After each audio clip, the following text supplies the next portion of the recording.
മുനമ്പത്തെ ബീച്ചാണ് കേട്ടോ. ബീച്ച് എന്ന് പറയുമ്പോഴത്തേക്കും നമുക്കിവിടെ ഇറങ്ങാൻ പറ്റുന്നൊരു സ്ഥലമല്ല, അതായത് കടലിലേക്ക് ഇറങ്ങാൻ പറ്റിയൊരു സ്ഥലമല്ല ഇവിടെ. കുറച്ച് അപ്പുറം മാറി ഇറങ്ങാമെന്നാണ് ഇവിടെ ചോദിച്ചപ്പോൾ പറഞ്ഞത്. നോക്കത്താ ദൂരത്തോളം കടലിങ്ങനെ പരന്ന് കിടക്കുകയാണ്. അപ്പോൾ നല്ല കാറ്റടിക്കുന്നൊരു സ്ഥലം കൂടെയാണല്ലോ ബീച്ചുകൾ.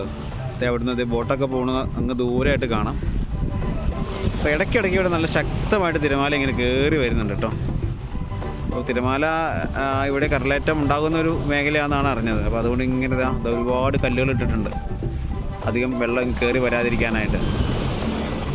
നല്ലൊരു ഭംഗിയാണ്. പിന്നെ കുറച്ച് സമയം ഇവിടെ വന്ന് ചിലവഴിക്കാൻ പറ്റിയൊരു സ്ഥലമാണെന്ന് തോന്നുന്നു. നല്ലൊരു എന്താ പറയുക, നല്ലൊരു സുഖമാണ് ഇവിടെ നിൽക്കുക. കാറ്റൊക്കെയാണ്. പിന്നെ വൈകുന്നേരം സമയമാണെങ്കിലും അത്യാവശ്യം വെയിലുണ്ട്. എങ്കിലും ഇങ്ങനെ കാറ്റടിച്ചുകൊണ്ട് നിൽക്കുന്നതുകൊണ്ട് നമുക്കങ്ങനെ ഒരു ബോറിംഗ് ആയിട്ട് തോന്നുന്നില്ല. ഞാൻ വെള്ളം കയറി ഇറങ്ങി പോകുന്നതൊക്കെ ഒന്ന് വിഷ്വൽ കാണിക്കാം.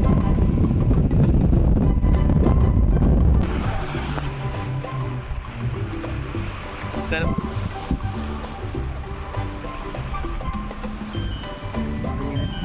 വന്നപ്പോൾ ഒരു കാഴ്ചയൊക്കെ കണ്ടിങ്ങനെ നിൽക്കാമെന്ന് കരുതി ഇങ്ങനെ വന്നാൽ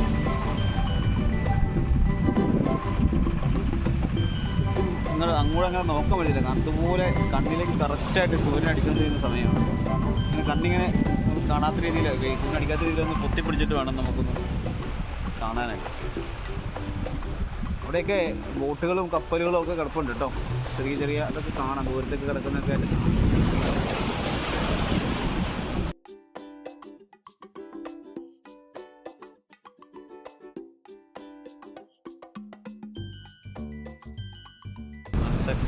ശക്തമായിട്ട് വരുന്ന കേട്ടോ. കയറി വരുന്ന വെള്ളം അങ്ങനെ തന്നെ ഇറങ്ങിയും പോകും. ഉണ്ടാവും വരുന്നില്ല കേട്ടോ. കുറച്ചുകൂടെ ശക്തമായിട്ടാണ് ഇപ്പോൾ.